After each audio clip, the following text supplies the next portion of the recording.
Folks, the Winnipeg Jets are about to embark on a stretch of about 9 games in 15 days. Winnipeg is going to be extra busy. They're kicking off this weekend with a back to back, and then from there, they're just going to have plenty of games against some really strong opponents. If you really want to know how the Jets are this year, this is going to be one of the biggest tests, especially for a young, growing team like the Jets that are still finding their way under head coach Rick Bowness. We'll take a look at what to expect and what we might see on tonight's episode of Locked On Winnipeg Jets. You're Locked On the Hockey Jets, your daily podcast on the Winnipeg Jets. Part of the Locked On Podcast Network, your team every day.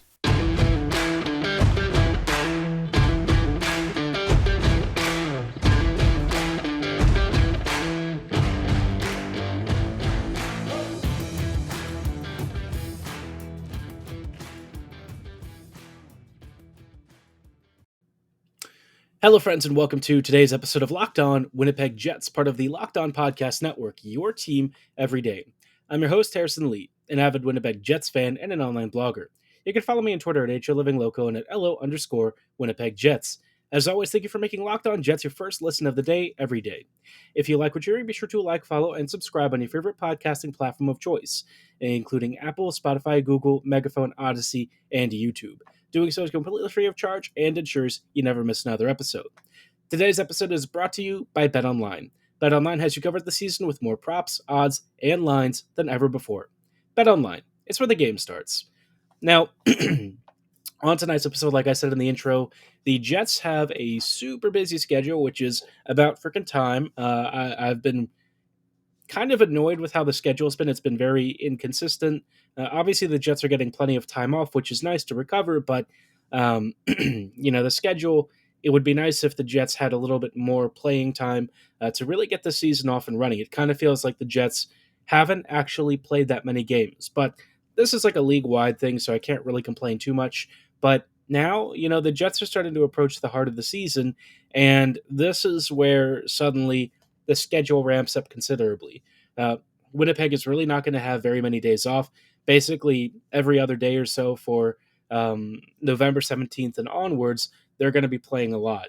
Now, there will be a bit of a break after this weekend for a couple of days, and then the Jets kick off their schedule again, and things get pretty busy. So I think next week what I'll probably do is have episodes for each of the weekend games so that we have at least a little bit of content coverage in between, as Winnipeg has these very stark cutoffs, and it's always kind of fun to try and talk through this stuff when Winnipeg isn't playing, right? This is like a very limited sample to work with, but taking a look at the schedule, like I said, Jets going to be busy this weekend. Winnipeg has back-to-backs, including the Calgary Flames and Seattle Kraken on the road.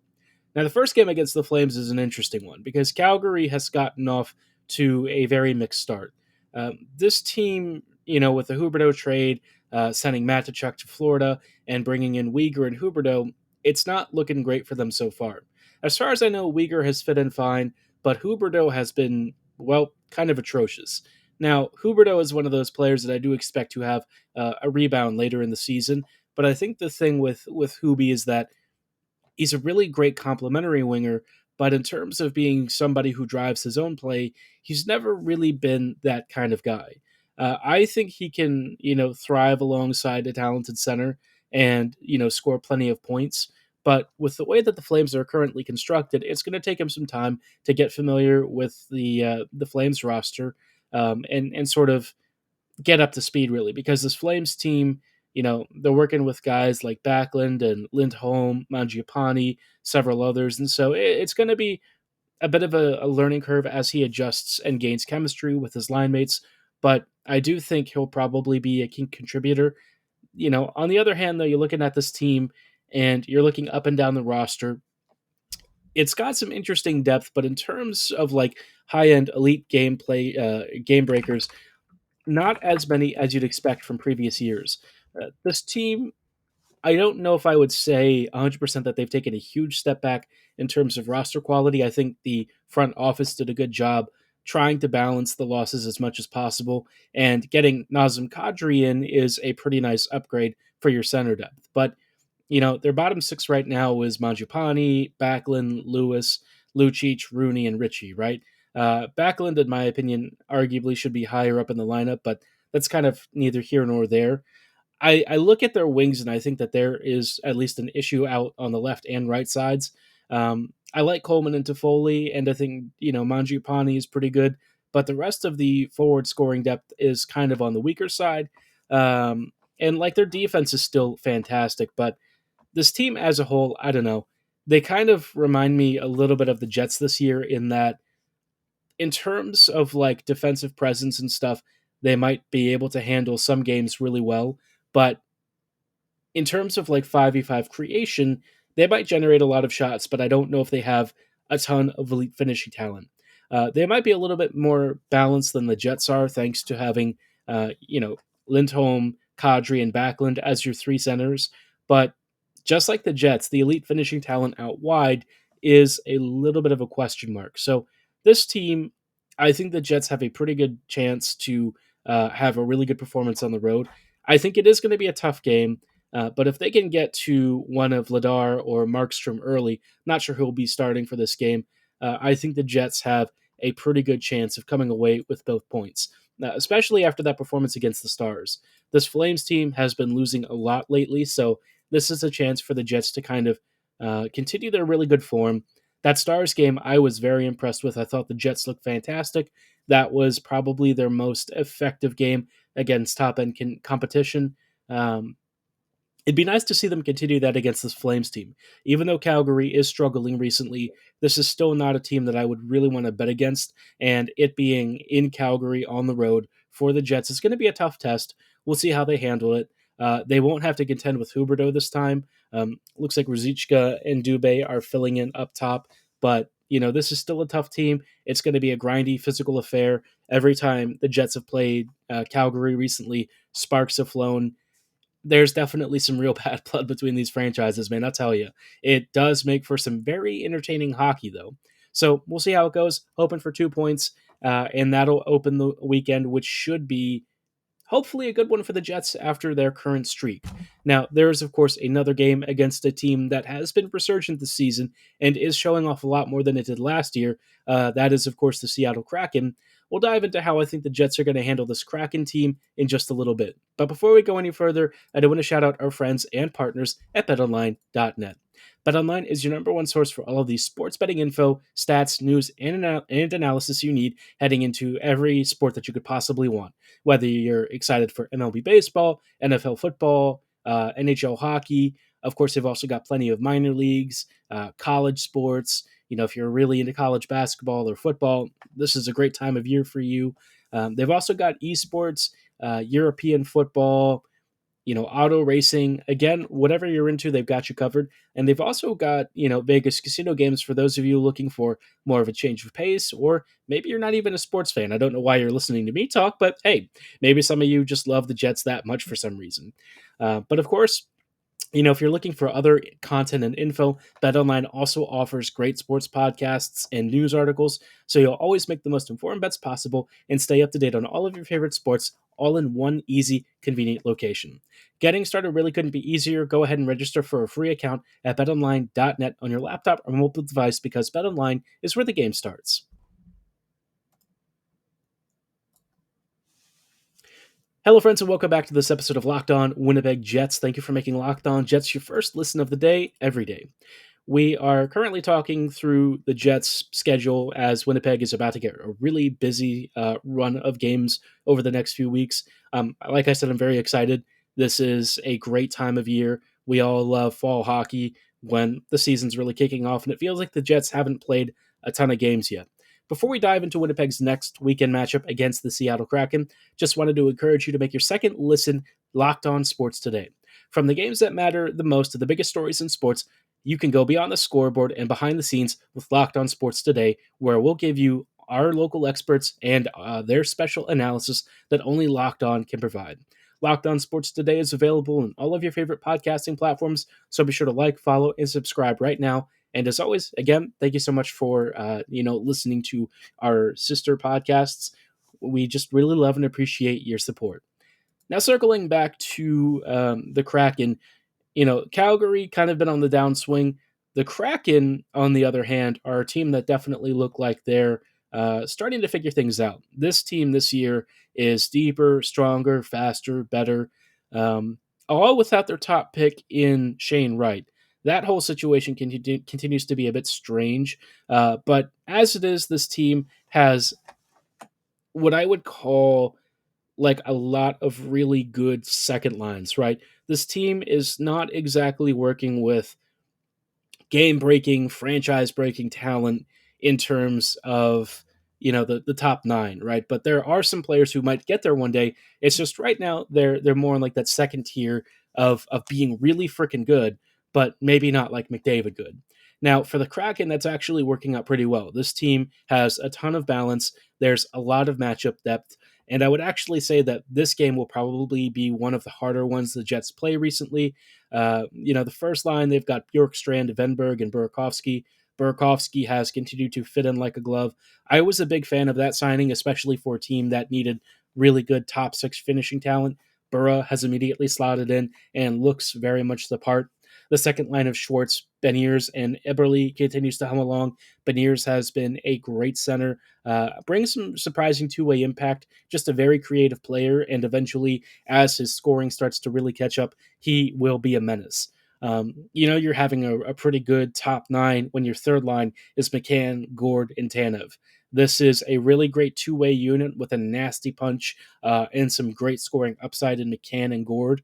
There's just a lot to like with this team. Even their fourth line is like Donato, Geeky, and Sprong, which is a very solid fourth line. I'm personally a guy who's always been a big fan of Sprong. I think he's a very skilled scorer. Obviously he has some issues with this game. He kind of only shoots, and that can be an issue. But you know, for a team that just came off a very bad first season and is still trying to piece together what kind of team it is, this squad is starting to look like it's getting there. Now, if there is one weakness potentially for the squad, it's probably in net. Martin Jones, for me, is one of those goalies who, even though he's going streaking right now, I don't know if it's a really sustainable run of form.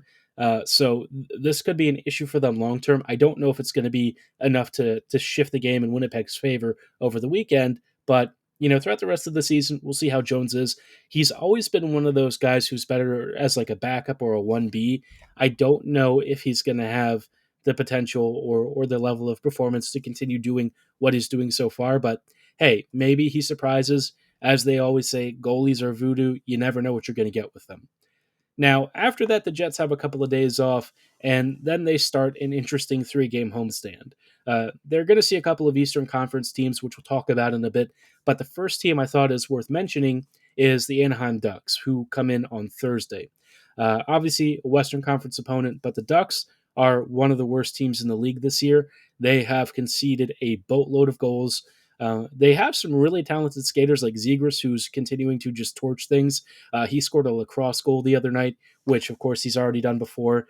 This one was very smooth, although it did get chalked off because of an offside. But the fact that he just has this creativity and stuff, a remarkable player. As far as the rest of the Ducks are concerned, this team does not have a ton of depth.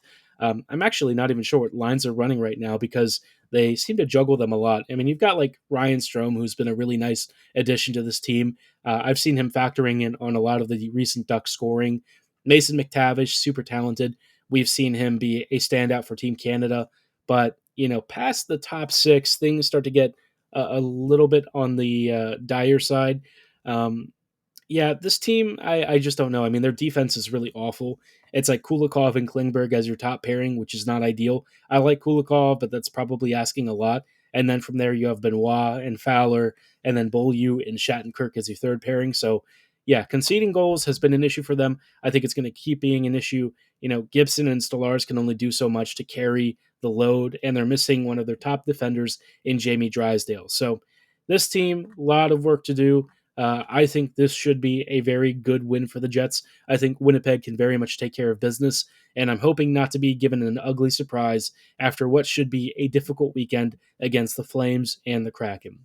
Now, from there, the road starts to get really difficult for the Jets. We'll talk about their run of games heading into the end of November and why Winnipeg might struggle a little bit in just a little bit. Hello, friends, and welcome back to these closing thoughts on tonight's episode of Locked On Winnipeg Jets. We're just taking a look ahead at Winnipeg's November run. Obviously, we're about halfway through the month, and this is where the heart of the schedule is really starting to hit. And the Jets have a ton of really difficult opponents over the next few weeks. I know we just sort of said the Ducks are going to be easy, but from there, the competition quality goes up a lot. Their next two games are going to be against the Penguins and Hurricanes. Now, the Pens, they've had a rough start to the season, but Pittsburgh plays a really up-tempo style, and Sullivan is one of those coaches where I just have a really hard time betting against him.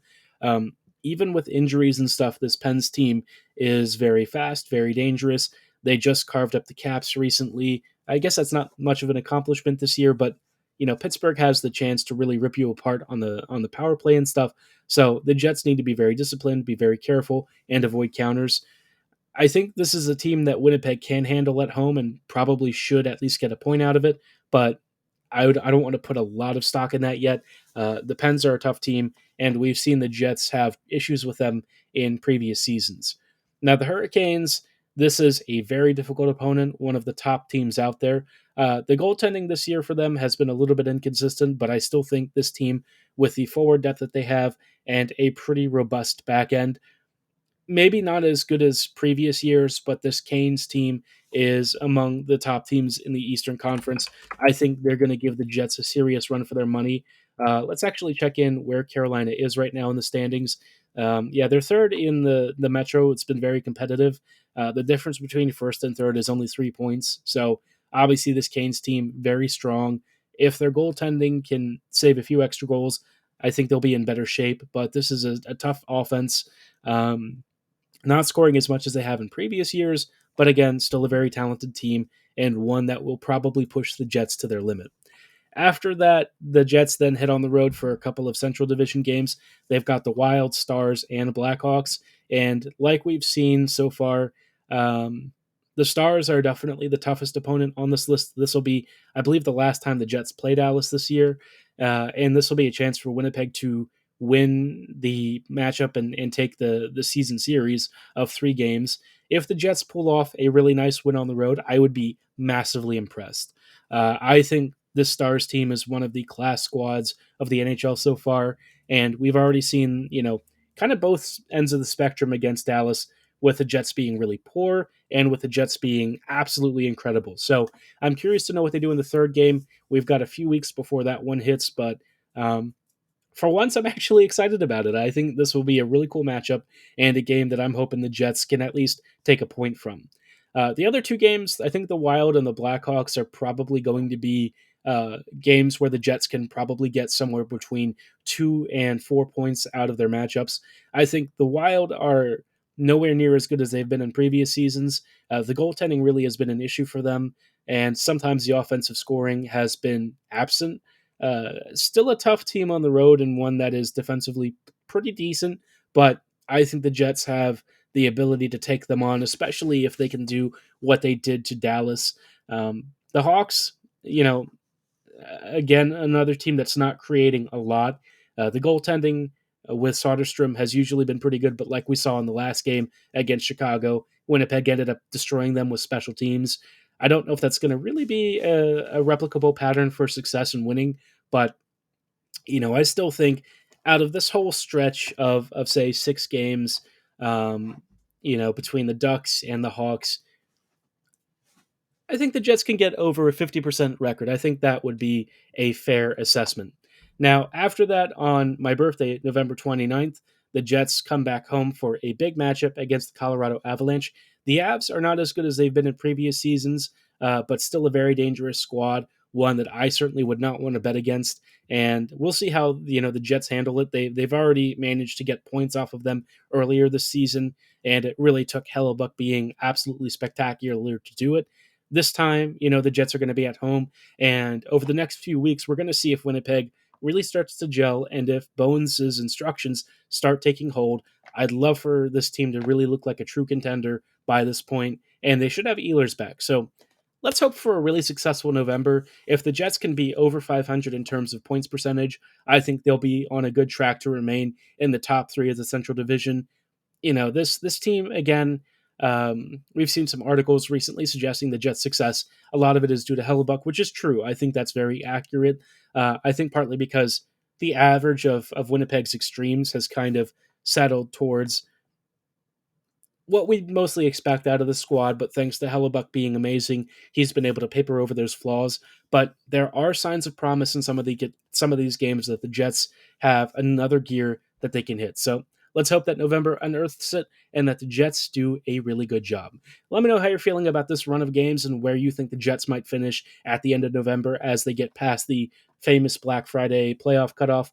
Let me know in the comments below or at my social medias at HLivingLoco and at LO_Winnipeg Jets on Twitter. For tonight's episode, though, that is going to be all the time that we have. Thank you for making Locked On Jets your first listen of the day every day. For your next listen, be sure to check out the Locked On Sports Today podcast. It features the biggest stories, instant reactions, and big game recaps, plus our famous Stake of the Day. It's available in all of your favorite podcasting platforms, so be sure to like, follow, and subscribe right now. And as always, thank you for listening. Have a great night, and go Jets go.